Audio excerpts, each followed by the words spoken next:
Roma Wines present Suspense.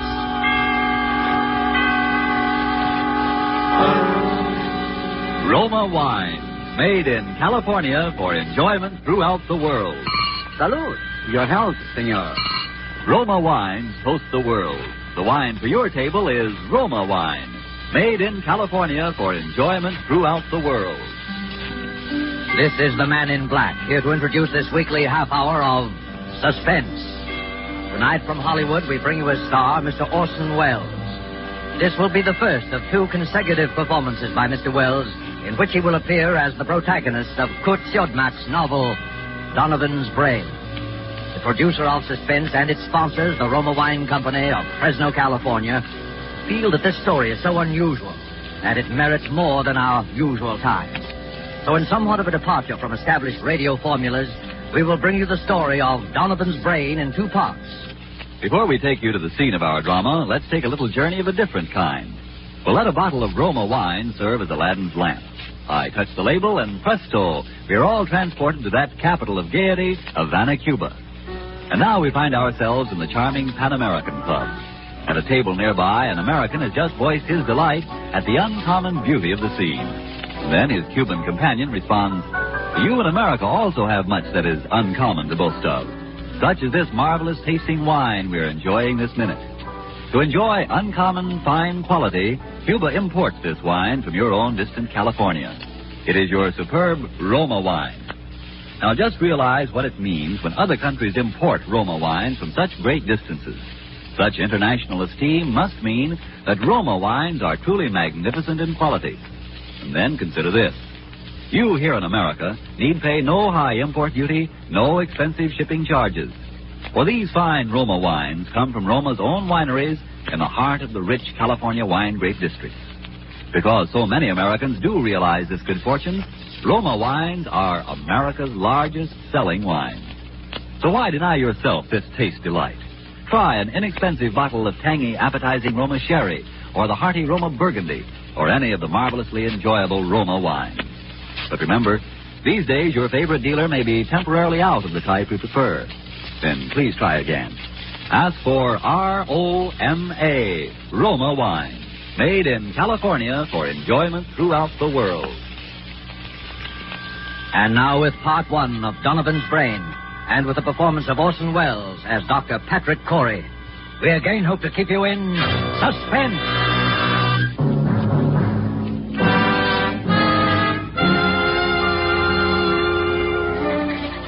As I sit now outside my laboratory door writing under the heading Experiment 87, this final entry in my casebook, I know that these are the last words I shall ever write upon this earth.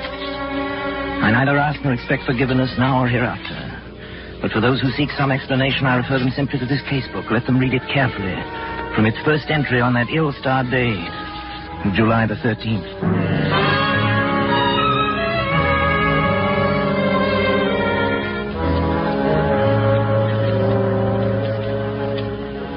July 13th. Today I bought a small capuchin monkey from an organ grinder. The animal trembled with fear when I took it into my laboratory, and when I tried to pet it, it bit me. I had to make it trust me completely. Fear causes an excess secretion of adrenaline, resulting in an abnormal condition of the bloodstream, which would throw off my observations. So I fed it, and finally the creature voluntarily crept up into my arms, uttering little whimpers of contempt. When it laid its head against my shoulder, I stabbed it with a surgical lancet. It died instantly.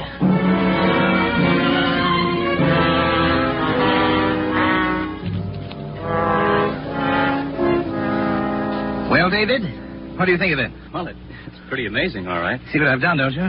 I think so. You think so? Good Lord, don't you know? Well, after all that, I'm only a second-year medical I know, but what of it was a second-year student? Who is it? It's me, Dennis. Come in, darling. Patrick, Dr. Schwartz is here to see you. Oh, come on in, Doctor. You know our son David, of course. Yes, of course. How are you, my boy? Fine, thanks, Doctor. Well, Patrick, hard at it as usual, I see. Patrick, you didn't eat the lunch I sent in to you. Well, what is it this time, Patrick? A brain. What? A monkey's brain. Oh, What about the brain, Patrick? I've been trying to see how long I can keep the tissue alive. Oh, is that it in that jar? Oh, there's considerably more to it than just a jar, though. Want to see how it works? Is it still alive? In a way, yes. It's a fairly simple device, actually, Doctor. Variation on Carrel's mechanical heart. The brain lies in the bath of blood serum. These rubber arteries are fixed to the vertebral and internal carotid arteries of the brain. The blood substance is forced through the cycle of Willis, feeds the tissue. Over here, I've installed a small rotary pump that forces the blood circulation, you see? But how do you know it's alive? It's very easy to determine. The brain, when functioning, gives off infinitesimal electrical impulses. They can be measured. As a matter of fact, I've hooked the encephalograph up to a small amplifying system. The brain impulses can actually be heard. Here, I'll turn it on. See?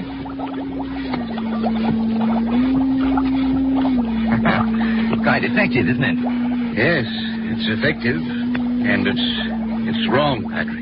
Terribly wrong. I tried to tell him, Dr. Schwartz. In heaven's name, what's wrong with it? Oh, Patrick, you and your mechanistic philosophy, trying to reduce life to a mere matter of chemicals and test tubes. The origin of life is from a higher domain than that, Patrick. And you're profaning. Nonsense. You can't stop the progress of science. Every discovery of whatever kind is a step forward. If I can prove that the brain can perform certain functions outside the body, who knows where we may be able to go from there? Oh, Patrick, how do you know that thing in there doesn't feel pain? How do you know it isn't writhing in agony? Brain tissue itself is insensitive, you know that. That's a feeling look. I'll switch on the encephalograph. See? There. Notice the faintness of the amplified alpha rays. Notice the comparatively slow rate of pulsation now. Notice what happens when I tap on the glass jar. See?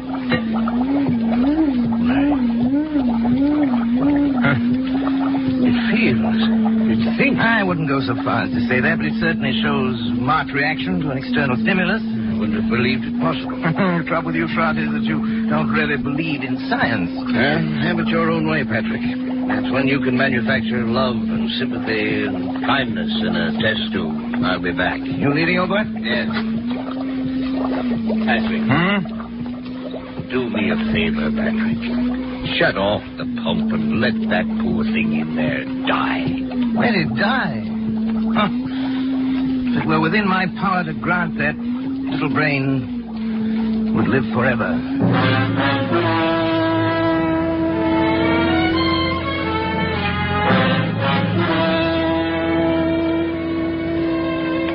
July 18th. I'm utterly exhausted from lack of sleep. The events of the past 5 days have been of such tremendous importance that I must set them down while every last detail is still fresh in my mind. I've had no time to make an entry in this record since that day last week. It seems a month ago now when I had my first partial success with the brain of the Capuchin monkey. At that time, however, it seemed that I was doomed to disappointment. In spite of all my efforts, the brain of the monkey ceased to live at 12:14 that night. Tired and disheartened, I lay down to sleep on the cot in my laboratory, but at that very moment, fate was contriving an occurrence which now seems destined to have the most profound effect not only upon my own existence, but perhaps upon that of all mankind.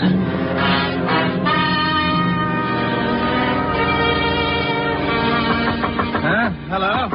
Hi, what is it? Dad. Oh, David, come in. What's the matter? It's Dr. Schwartz. There's been an accident or something. He's pretty upset. All right, I'll come. Oh, Patrick, Sean. thank heavens, my boy. What's the matter, boy? There's been a plane crash on the mountain. Only one of them was left alive, and I've brought him this far, but he needs an immediate operation. Charlie, that's your job. You're county physician. Patrick, it's multiple fractures of both legs. The arteries are severed, and the legs will have to be amputated. Huh? You're not in any shape to do the job. Well, Well, that's not my fault. Take him to the Phoenix Hospital. I'm not going to take responsibility. It's too far. We'd never get there in time. Patrick, please, it may mean a man's life, and your job as county physician. No, I'm not thinking of that, but it's an important man. William H. Donovan. The Wall Street Donovan? Yes. You've got to help me, Patrick. Donovan. What are his chances? About even, if we hurry. Well, bring him in. Oh, thank you, Patrick. Thank you. You better get some things on, David. You may have to help. Yes, and we use the laboratory table. Before you go, put the instruments to sterilize it. And don't forget the GD saw. Right. Oh, but what? I thought the GD saw was only used for brain surgery. Not always. Hurry. They'll bring him in out in the car. Okay, Dad. In here. That's right. Easy, does. Around the table, please. Yes, Doctor. Easy. You better get yourself a gown and gloves, Doctor, right over there. You won't have time to scrub. Yes, thanks, Doctor. Bad, isn't it? Pulse rapid. Heart very faint. I wasn't sure. David, yes, half Dad? cc of adrenaline, David, 1 to 1,000 intravenous. Right. You men can go now. Is there anything else we No, can do? thank you. Patrick, don't you I'd think... rather we were alone if you don't mind, gentlemen. Yes. Good night, then, Dr. Schratt. Good night. Now, David, David, if you remove the blanket from his legs, that's... Yep. All right. You see? Fortunately, a forest ranger got to him right after the crash. Had sense enough to put a tourniquet on each leg. Even so, yeah.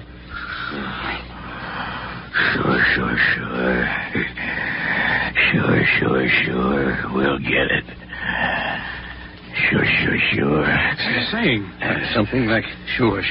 He said it over and over. Huh. I hadn't realized he was deformed. It doesn't show as much in his pictures. Patrick, don't you think we ought to begin? No, there's no use amputating those legs. No use? He'll be dead anyway by morning. I won't it? Suppose you're right, Patrick. You know I'm right. But still, we ought to try. We can't refuse to operate. We are going to operate. Syringe, please, David, the large one. Here you are, Dad. Spinal anesthetic. You give it Dr. Schrock. Right. Scalpel, please, David. Scalpel and the GD saw. GD saw? Patrick. Well... No, Patrick, I won't let you. After your performance tonight? Well, but Patrick, he's still alive. Precisely. My mistake with the monkey was that he was dead. I don't intend to make that mistake again. Come on, David, Patrick, the scalpel. Are you out of your mind? You're taking a man's life. I'm giving him life. Donovan would die anyway. But for a while at least, Donovan's brain will live.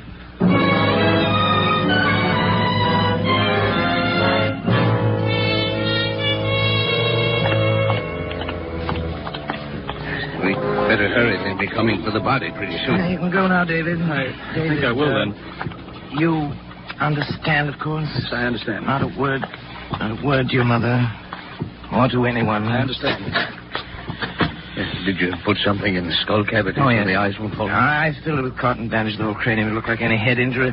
I hope nobody gets any ideas about an autopsy. You're the coroner. You can stop there. Look, Schwartz. This is a chance that comes once in a lifetime. William Donovan had one of the greatest minds, has one of the greatest brains in the world today. And now you have it. It's Turn on the encephalograph.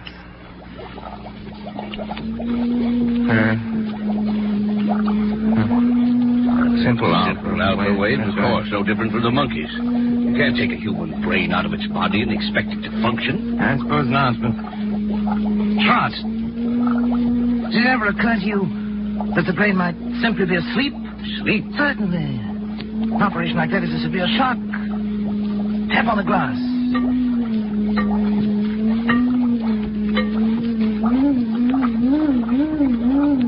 Good Lord, Patrick. Delta waves. It was asleep. You woke it up. It's actually conscious. You see, there's three of us. Three of us conducting this experiment now. You, and me, and William Horace Donovan.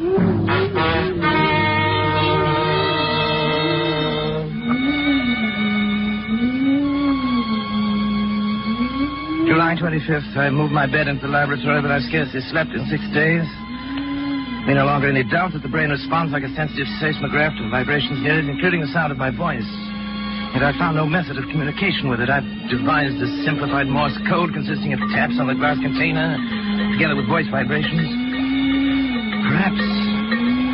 Perhaps I can teach the brain.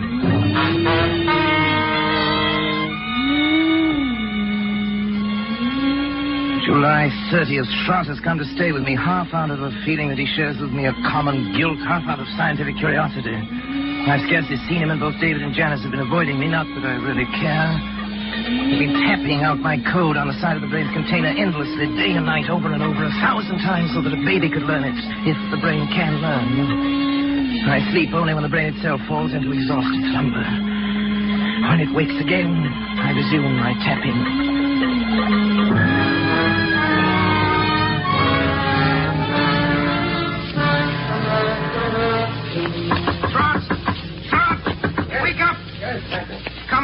Get up, hurry! Come on, I want to show you Something the matter? Yes, old boy, I want to show you something. Patrick, you look like a ghost. Where are we going? Back to the laboratory. I can't believe it myself. I may be dreaming delirium. What's happening? Come on. You hear that? Delta wave. seem disturbed. You've got to check my observations for me. If my reasoning is wrong, tell me. I can't be sure of anything anymore. Yes. Now listen carefully. You know that I've been trying to communicate with the brain in code. Now, if I were able to cause a distinctive pattern of the brain's delta waves by a specific command in code, if the brain responded with the same pattern of sound each time I issued the command, it would prove that I succeeded in communicating with the brain, wouldn't it? Yes, Frederick, I think it would. Now, listen.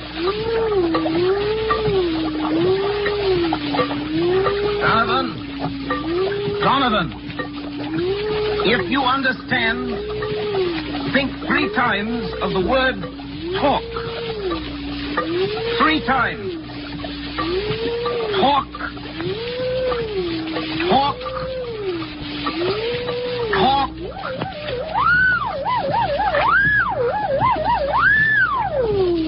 It answered. It spoke. Then I'm right. It's true. This thing has learned to talk. To talk.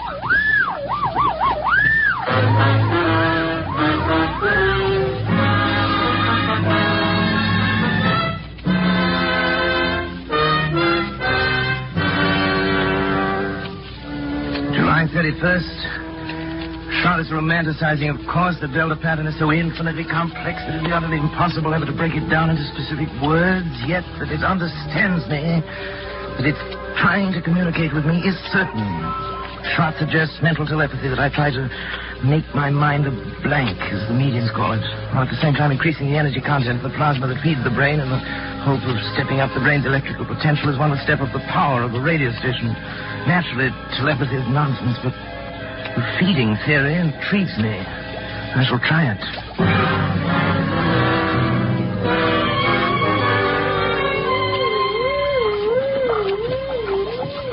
August 12th. Notice today for the first time 2 distinct nodules of new brain cells on the frontal lobex. The electrical potential has increased to 510 microvolts. I've begun smoking cigars. Although I've always hated cigars before. As I expect.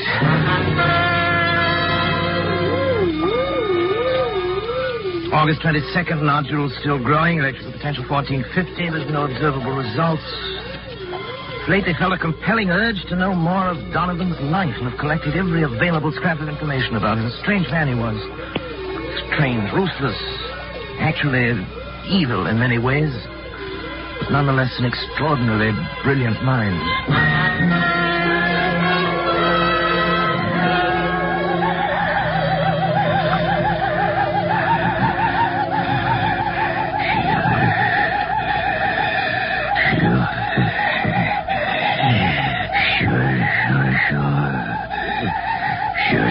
Sure.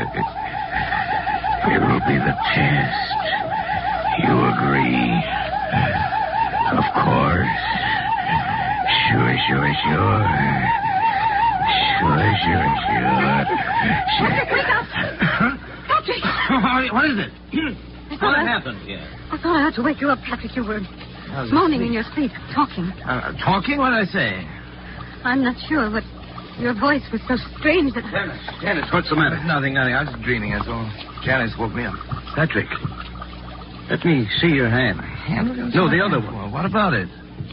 You're not left-handed, are you? No. Then why have you got ink on the fingers of your left hand? What? I don't know. Were you writing anything tonight? No. You must have been, Patrick. Here it is, right here on your desk. Nonsense. Wait, let me see it. Oh, you've been writing his name. William H. Donovan. Donovan Schrott. That's not my handwriting. It's... What? Don't you see what it means? The brain has communicated with me. Patrick, you don't... Look here. Look at this magazine article. Here's a reproduction of his signature. And he was left-handed, too. It says so here. Why, it is. It is exactly the What same. a fool I've been. Look at this picture, smoking a cigar. With his left hand. I wondered why I suddenly started smoking cigars. The same brand, too. Janice, try to remember what you heard me saying just before you woke me up. Come on, Janice. Think. Patrick, I can't believe... Think, Janice. All I heard was something like... Sure. Sure. Of course. Don't you remember, Schrott? He said it that night. It was the only thing we ever heard him say. It was an expression of his. It tells about that in one of the articles, too. Yes, there it is. It wasn't your voice. In my voice, you see, the brain has grown. And it's strong enough to influence not only the higher functions of the frontal lobe, but the speech centers, the motor centers of another brain. Patrick, if this is true, then your experiment has been successful. It's ended. Ended? Oh, it's only begun. Patrick. Don't you see what this means? Patrick, listen to me. Oh, what, Janice? What? You've got to stop. Stop. I can't stand it any longer. Can't you see where it's led you? When you cut yourself off from your family, when you neglected your health, began having fits of temper, and were like someone I hardly recognize as the man I married. All that I tried to understand. But don't you see what you've done? You are a murderer, Patrick, a murderer. Janice, David darling. told me the whole thing. That poor boy's half insane himself from worry. Say, what do you mean by that? What I say. You killed Donovan. Maybe he wouldn't have lived anyway. But you killed him. And now this thing has gained such power over your mind that it can make you do things you don't even know about. For all you know, it could make you do anything. Anything. You've got to choose, Patrick. Oh, Janice, please. I suppose you're right, but I'm utterly exhausted. I can't even think anymore. You've got to think. Give me until tomorrow. Let me sleep, and then tomorrow I'll do something. I promise you. All right, Patrick. Tomorrow. But if you don't do something, if you don't destroy that thing, I will. The brain. It's almost as though it heard you and were raging at you.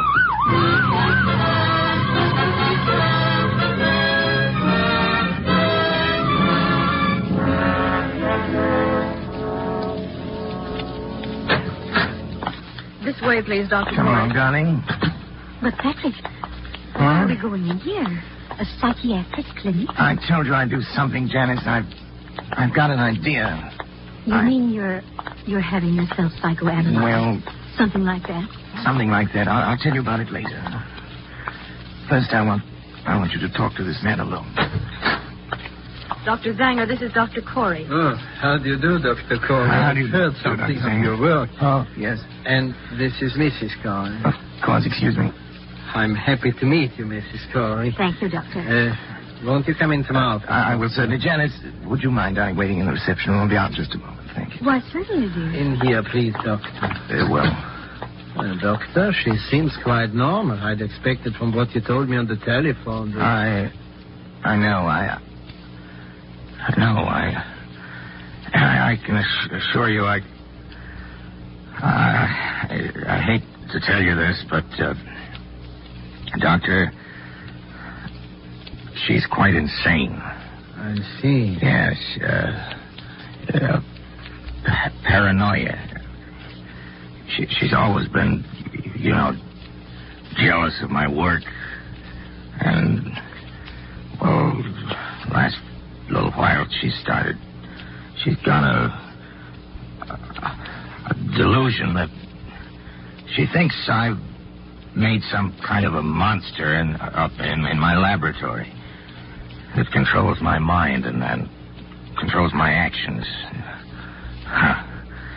So I'm putting her completely in your hands. Oh. Well, it's of course a little unusual, but since you are yourself a medical man... That's right. You definitely wish to commit her, then, huh? Yes. Yes. You have the papers. Oh, yeah. Here you are. Just your signature will be enough, though. There you are.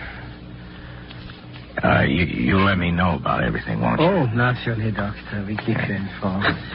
Thank you. Well, goodbye then, Dr. Corey. We'll do what we can. Oh, right. Patrick? Mrs. Corey is staying with us, Miss Wilcox. Yes, Dr. Zanger. Patrick? Come back!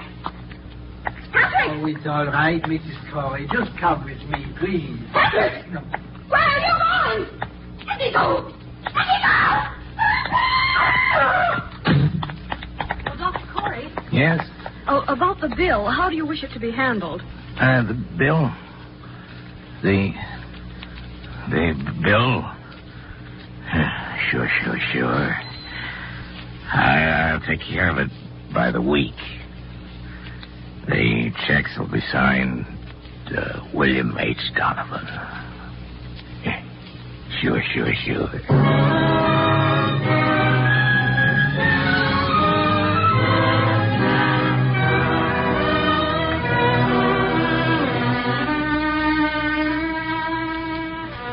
August 20th. It's nearly 3 weeks now since Janice went away. I can't understand how she could have left me just when I needed her most.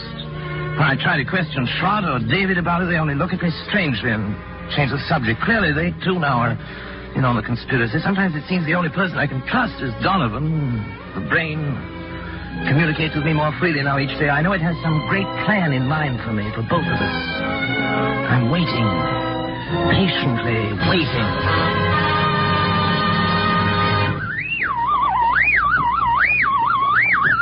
Donovan? Donovan, I'm listening, Donovan. Don't be angry, Donovan. I'm trying to understand. I'm listening, Donovan. I'm listening. I'm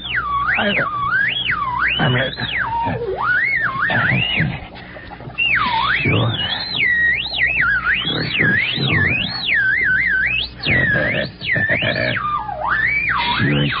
Sure.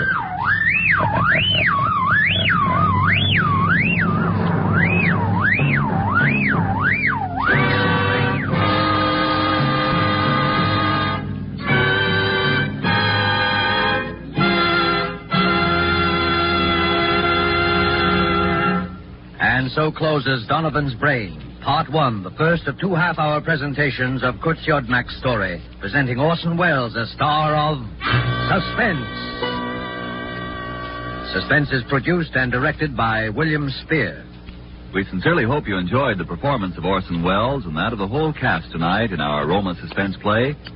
The Roma Wine Company would like to express its thanks for the many letters of appreciation from listeners which we are constantly receiving, saying how much you enjoy these broadcasts.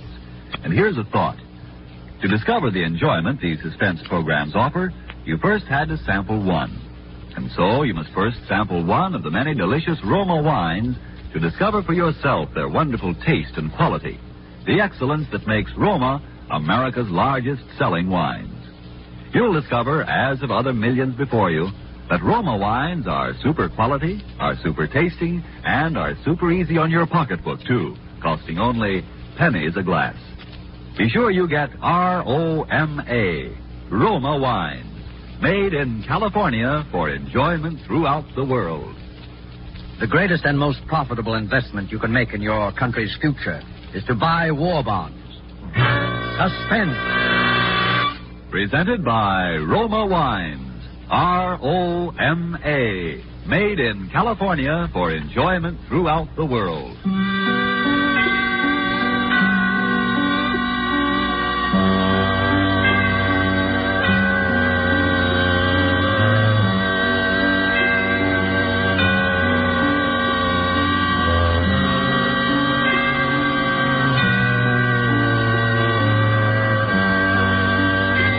This is CBS, the Columbia Broadcasting System.